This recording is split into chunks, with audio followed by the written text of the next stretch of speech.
Dear students, कल आपसे physics के इंट्रोडक्शन की चर्चा हुई।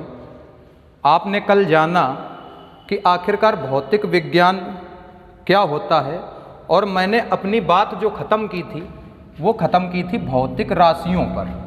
किस पर बेटा ख़त्म की थी?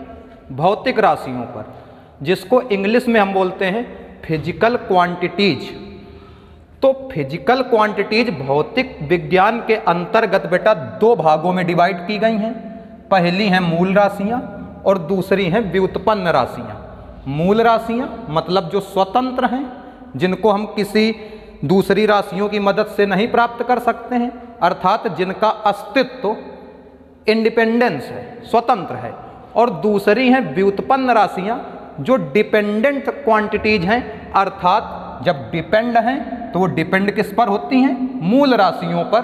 तो हम ये कह सकते हैं कि व्युत्पन्न राशियों को हम मूल राशियों की सहायता से प्राप्त कर सकते हैं। तो सुविधा के लिए वैज्ञानिकों के एक संगठन ने मूल राशियां कुछ निर्धारित की, जिनकी संख्या है बेटा 7। तो हमारी जो भौतिक विज्ञान के अंतर्गत मूल राशियां हैं उनकी संख्या कितनी है? 7 है। पहली है लंबाई, जिसको हम लेंथ बोलते हैं। दूसरा द्रव्यमान, मास, समय, ताप, ज्योति तीव्रता, विद्युत धारा और पदार्थ की मात्रा। ये 7 भौतिक राशियां हैं, और इनकी सहायता से हम व्युत्पन्न राशियों को प्राप्त कर सकते हैं, जिनकी संख्या बेटा अनंत है। कितनी है? अनंत है। उनमें आपका क्षेत्रफल है, आयतन है, घनत्व है, बल है, दाब है, शक्ति है, विभव है, आवेग है, संवेग है, कार्य है, दूरी भी है, विस्थापन भी है, त्वरण भी है, और बहुत सारी राशियां हैं, इसलिए आगे मैंने लिख दिया आदि। तो इतनी बात क्लियर हो गई होगी।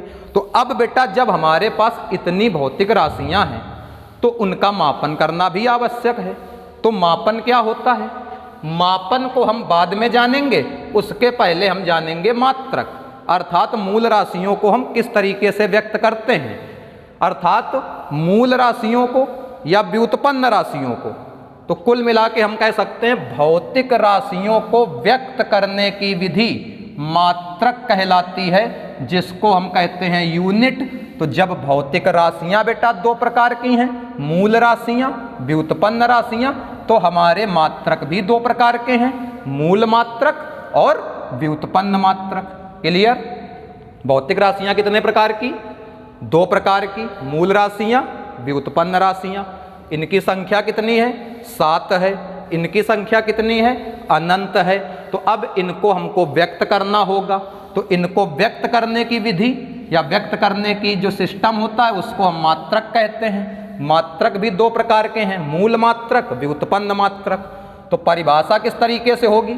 मूल राशियों के मात्रक मूल मात्रक कहलाते हैं, व्युत्पन्न राशियों के मात्रक व्युत्पन्न मात्रक कहलाते हैं। तो यहाँ पर आपके मूल राशियाँ एवं उनके मात्रक दिए गए हैं। तो पहली मूल राशि हमारी क्या थी? लंबाई, मात्रक क्या था? मीटर। दूसरी द्रव्यमान, मात्रक इसका किलोग्राम। तीसरी भौतिक राशि समय, इसका मूल मात्रक सेकेंड। विद्युत धारा, इसका मात्रक एम्पियर। इसके बाद ताप केल्विन, ज्योति तीव्रता कैंडेला, पदार्थ की मात्रा मोल। क्लियर? तो अब ये था आपका मूल राशियां, मात्रक एवं मापन। तो एक बार हम फिर से चर्चा कर लेते हैं कि मूल राशियां वे राशियां जो स्वतंत्र हैं, किसी पर भी निर्भर नहीं करती, मूल राशियां कहलाती हैं। व्युत्पन्न राशियां वे राशियां जो मूल राशियों की सहायता से प्राप्त की जाती हैं, व्युत्पन्न राशियां कहलाती हैं। राशियों को व्यक्त करने की टेक्निक या विधि मात्रक कहलाती है। मात्रक भी 2 प्रकार के होते हैं, मूल मात्रक, व्युत्पन्न मात्रक। यहाँ पर मूल राशियाँ 7 और उनके 7 मात्रक आपको बताए गए। तो अब बेटा ये था कि हर जगह पे मापन की कई सारी पद्धतियाँ उपलब्ध होती हैं। जैसे अपने क्षेत्र में ही हम ले लें, जब भी कभी खेतों से कुछ अनाज वगैरह आता है तो हम बोल देते हैं कि 1 मन हुआ, 2 मन हुआ, 4 मन हुआ। तो ये मन भी आपका एक तरीके से मापन की ही पद्धति है।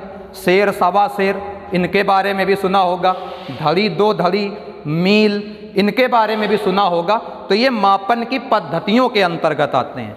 लेकिन विश्व हमारा विविधताओं से भरा हुआ है, तो अगर हम अपने मात्रक मन को इंग्लैंड में लेके जाएंगे तो क्या वो लोग समझ पाएंगे कि क्या है?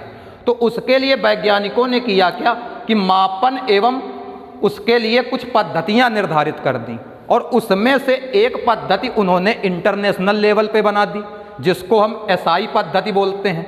एसआई पद्धति MKS नाम से विख्यात है।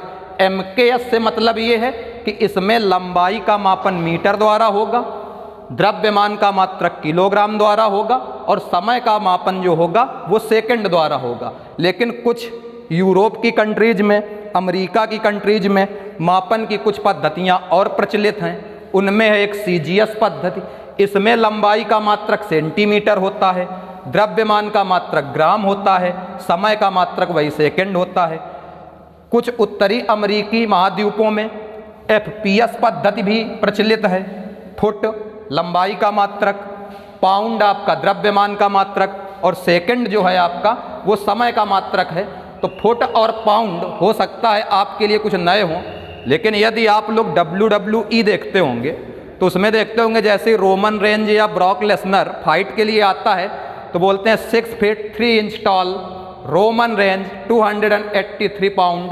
तो उस पर जो 6 फीट 3 इंच बोलते हैं तो फिट मतलब FPS पद्धति पे उसकी लंबाई मापी गई, और बोलते हैं 280 पाउंड मतलब उसका वजन जो है द्रव्यमान है वो बेटा कितना पाउंड में मापा गया है। तो क्लियर, मात्रक से तुलना करना क्या कहलाता है? मापन कहलाता है। किसी भी भौतिक राशि को हम उसके मापन से तुलना कर दें, मात्रक से तुलना कर दें, उसे ही हम मापन कहते हैं। और मापन की 3 पद्धतियां हैं, MKS पद्धति, CGS पद्धति, FPS पद्धति। इसमें जो MKS पद्धति है ये इंटरनेशनल पद्धति है, अर्थात अंतर्राष्ट्रीय स्तर पर भी जो लंबाई है वो मीटर पे नापी जाती है, द्रव्यमान किलोग्राम पे मापा जाता है, और आपका समय जो है वो सेकंड पे मापा जाता है। तो अब बेटा यहाँ पे आपने देखा कि मात्रकों के साथ केवल इकलौता मात्रक काम में नहीं आ सकता है। अब जैसे मान लो हमको किसी कमरे की लंबाई नापनी है, वो मान लो 5 मीटर निकलती है, तो आप मीटर को यदि एक बार शामिल करोगे तो काफ़ी टाइम लगेगा। तो इसके लिए क्या होता है कि उसके साथ जब मात्रक के साथ किसी संख्या का गुणा हो जाता है तो उसको हम बोलते हैं आंकिक मान, अर्थात न्यूमेरिक मैग्नीट्यूड। इसका मतलब क्या हुआ? इसका मतलब ये है, आंकिक मान से तात्पर्य ये है कि किसी भौतिक राशि के मापन में उसका मात्रक कितनी बार शामिल है। जैसे एग्जाम्पल के तौर पे किसी मेज की लंबाई 2 मीटर है, इसका मतलब ये है कि लंबाई का मात्रक बेटा क्या होता है? मीटर होता है। मेज हमने नापी, कितनी निकली? 2 मीटर। इसका मतलब बेटा ये हुआ कि मेज की लंबाई में जो लंबाई का मात्रक मीटर है वो 2 बार शामिल है। अब ऐसे ही द्रव्यमान का मात्रक किलोग्राम होता है। आपसे कह दिया गया कि एक बोरे में 40 किलोग्राम आलू है, तो आलू जो तौली जाएगी वो किलोग्राम में तौली जाएगी। तो इसका मतलब ये हुआ कि बोरे में उपस्थित आलू के द्रव्यमान का मात्रक किलोग्राम कितनी बार शामिल है? 40 बार शामिल है। समझ में आई बात? तो एक बार पुनः हम देख लेते हैं हमारे पास क्या थी भौतिक राशियाँ। कितने प्रकार की? 2 प्रकार की। मूल राशियाँ, व्युत्पन्न राशियाँ। इनकी संख्या 7 है, इनकी संख्या अनंत है। 7 राशियों में लंबाई, द्रव्यमान, समय, ताप, ज्योति तीव्रता, विद्युत धारा, पदार्थ की मात्रा अनंत हैं, कुछ भी आ सकती हैं। मूल राशियों के मात्रक, लंबाई का मात्रक मीटर, द्रव्यमान का मात्रक किलोग्राम, समय का सेकंड, विद्युत धारा का एम्पियर, ताप का केल्विन, ज्योति तीव्रता का कैंडिला, और पदार्थ की मात्रा का मोल। अब मापन क्या है? मापन है मात्रक से तुलना कर देना, और मात्रक क्या है? किसी भी भौतिक राशि को व्यक्त करना। मतलब भौतिक राशियों को व्यक्त करने की विधि मात्रक, और मात्रक से तुलना करना मापन। मापन की 3 पद्धतियाँ, MKS, CGS, FPS। जो आपकी MKS पद्धति है, इंटरनेशनल पद्धति है, और जब मात्रकों की संख्या कई बार शामिल हो जाए तो उसको हम आंकिक मान कहते हैं, जो हमें ये बताता है कि किसी भौतिक राशि के मापन में उसका मात्रक कितनी बार शामिल है। तो ठीक है इतना, बाकी चर्चा अगले सेशन में।